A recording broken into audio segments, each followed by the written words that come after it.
ഒരു coming of age സ്വഭാവത്തിലുള്ള ഒരുപാട് തമിഴ് സിനിമകൾ ഈ അടുത്ത കാലത്തായിട്ട് നമ്മൾ കണ്ടിട്ടുണ്ട്. കവിൻ കേന്ദ്ര കഥാപാത്രത്തെ അവതരിപ്പിച്ച സ്റ്റാർ, പിന്നെ പ്രദീപ് രംഗനാഥിൻ്റെ ഡ്രാഗൺ, പിന്നെ ഈ അടുത്ത് വന്ന 3BHK. ജീവിതത്തിൽ വിചാരിക്കാതെ വരുന്ന പല കാര്യങ്ങളും നായകന്മാരെ മൊത്തത്തിൽ മാറ്റിയെടുക്കുന്ന ഒരു സംഭവമായിരുന്നു ആ സിനിമകളിലൊക്കെ നമ്മൾ കണ്ടിട്ടുള്ളത്.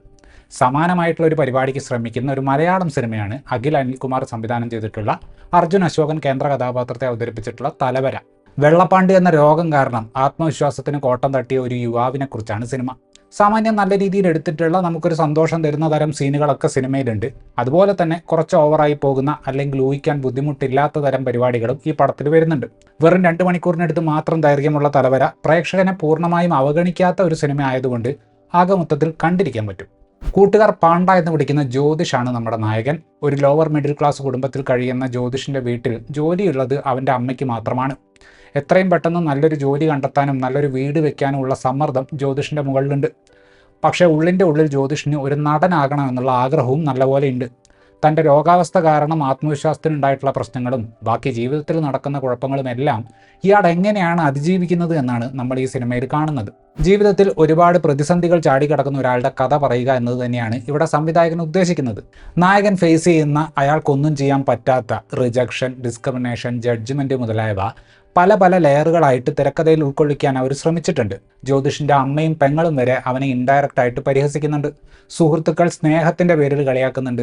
സിനിമയിൽ അഭിനയിക്കാൻ വേണ്ടി പോകുമ്പോൾ മുഖത്തുള്ള പാടുകൾ അവിടെയും അവഹേളനത്തിന് കാരണമാകുന്നുണ്ട്. ഇതിൽ നായിക കഥാപാത്രത്തെ അഖിൽ ഉപയോഗിക്കുന്നത് ഒരു മോട്ടിവേഷൻ കൊടുക്കാനുള്ള ആളെപ്പോലെ തന്നെയാണ്. പക്ഷേ മറ്റ് കഥാപാത്രങ്ങളെപ്പോലെ നായികയ്ക്കും പരിമിതികളുണ്ട്.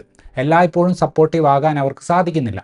ഒരൊറ്റ ഇവൻറ്റിലൂടെ ഒരാളുടെ ജീവിതം അങ്ങോട്ട് മാറി മറഞ്ഞു എന്ന് കാണിക്കുന്നതിന് പകരം ഒരേ കാര്യത്തിലൂടെ ഒരുപാട് തവണ കടന്നുപോയിട്ട് വിചാരിച്ച സ്ഥലത്ത് എത്തി എന്ന രീതിയിലാണ് സിനിമ കഥ പറയാൻ ശ്രമിക്കുന്നത്.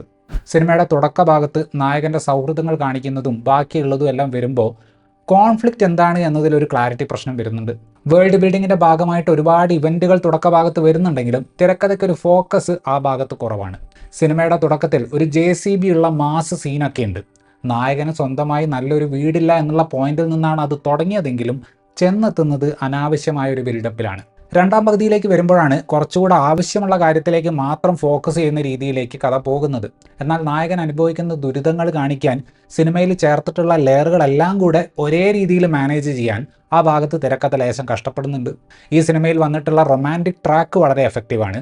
എനിക്ക് ഇഷ്ടപ്പെട്ടൊരു സ്മാർട്ടായിട്ടുള്ളൊരു സീനായിരുന്നു ഇതിൽ നായകനും നായികയും സംസാരിക്കാൻ പോകുന്ന ഒരു സീനിൽ 2 കുടിയന്മാരെ കാണിച്ചത്.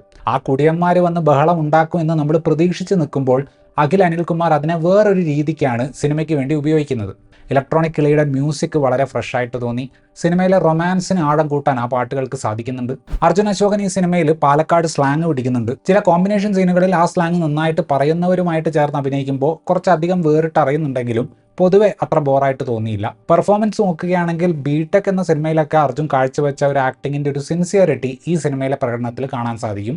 ഇതിലൊരു ഹോസ്പിറ്റൽ സീനുണ്ട്. ഡയലോഗ് ഡെലിവറി പാളിപ്പോയാൽ ഒന്നാന്തരം ക്രിഞ്ചാകാൻ സാധ്യതയുള്ള ആ സീന് ഒരർത്ഥത്തിൽ അർജുൻ രക്ഷിച്ചെടുത്തു എന്ന് തന്നെ പറയാം. രേവതി ശർമ്മയാണ് നായികയായിട്ട് വന്നിട്ടുള്ളത്. വളരെ മികച്ച പ്രകടനം തന്നെയാണ് രേവതി കാഴ്ചവെച്ചിട്ടുള്ളത്. ഇവർ തമ്മിലുള്ള റൊമാൻറ്റിക് കെമിസ്ട്രി നല്ലപോലെ വർക്കാകുന്നുണ്ട്. അതുപോലെ സെൻസിറ്റീവ് ആയിട്ടുള്ള പല സീനുകളിലും രേവതി സീൻ ആവശ്യപ്പെടുന്ന രീതിയിൽ കമാൻഡിങ് പൊസിഷനിൽ വരുന്നുണ്ട്. ദേവദർശിനിയാണ് നായകൻ്റെ അമ്മയുടെ റോളിൽ വന്നിട്ടുള്ളത്. പെർഫോമൻസ് നല്ലതായിരുന്നുവെങ്കിലും എവിടെയോ ഡബ്ബിങ് ആ കഥാപാത്രത്തെ ശരാശരിയാക്കിയിട്ട് ഒതുക്കുന്നുണ്ട്. ഈ സിനിമയിൽ വന്നിട്ടുള്ള ബാക്കി എല്ലാ താരങ്ങളും നല്ല പെർഫോമൻസ് തന്നെയാണ് കാഴ്ചവെച്ചിട്ടുള്ളത്. പ്രത്യേകിച്ച് എടുത്തു പറയാൻ തോന്നിയത് നായകൻ്റെ പെങ്ങളുടെ റോൾ ചെയ്തിട്ടുള്ള ആതിര മറിയമായിരുന്നു. ആകെ മൊത്തത്തിൽ നോക്കുമ്പോൾ പ്രെഡിക്റ്റബിൾ ആയിട്ടുള്ള ഒരു സ്ട്രക്ചറുള്ള സിനിമ തന്നെയാണ് തലവര. പക്ഷേ വളരെ ഗ്രൗണ്ടഡ് ആയിട്ടുള്ള കഥാപാത്രങ്ങളും നമുക്ക് റിലേറ്റ് ചെയ്യാൻ പറ്റുന്ന തരത്തിലുള്ള നായകൻ്റെ സ്ട്രഗിളുകളുമെല്ലാം എവിടെയോ ആ കഥാപാത്രത്തിന് വേണ്ടി നമ്മളെ കൊണ്ട് റൂട്ട് ചെയ്യിപ്പിക്കുന്നുണ്ട്. ഒരു ഫൺ എൻ്റർടൈനറിൻ്റെ ട്രീറ്റ്മെൻറ്റ് ഉപയോഗിച്ച് ജീവിതത്തിൽ ഒളിഞ്ഞും തെളിഞ്ഞും ഒരാൾ നേരിടുന്ന ഇൻസൾട്ടുകളുടെ കഥ പറയുന്ന സിനിമയാണ് തലവര. അതിൽ ചിലതെല്ലാം നമുക്ക് ഫീലാകുന്ന രീതിയിൽ വരുന്നുണ്ട്, മറ്റു ചിലതെല്ലാം വളരെ ജനറിക് ആയിട്ട് മാറിപ്പോകുന്നുമുണ്ട്. ഇത്രയുമായിരുന്നു ഈ സിനിമയെക്കുറിച്ചിട്ടുള്ള എൻ്റെ റിവ്യൂ. വീഡിയോ ഇഷ്ടപ്പെട്ടാൽ ലൈക്ക് ചെയ്യുമെന്നും കൂടുതൽ വീഡിയോകൾക്ക് വേണ്ടി ചാനൽ സബ്സ്ക്രൈബ് ചെയ്യുമെന്നും പ്രതീക്ഷിക്കുന്നു. താങ്ക്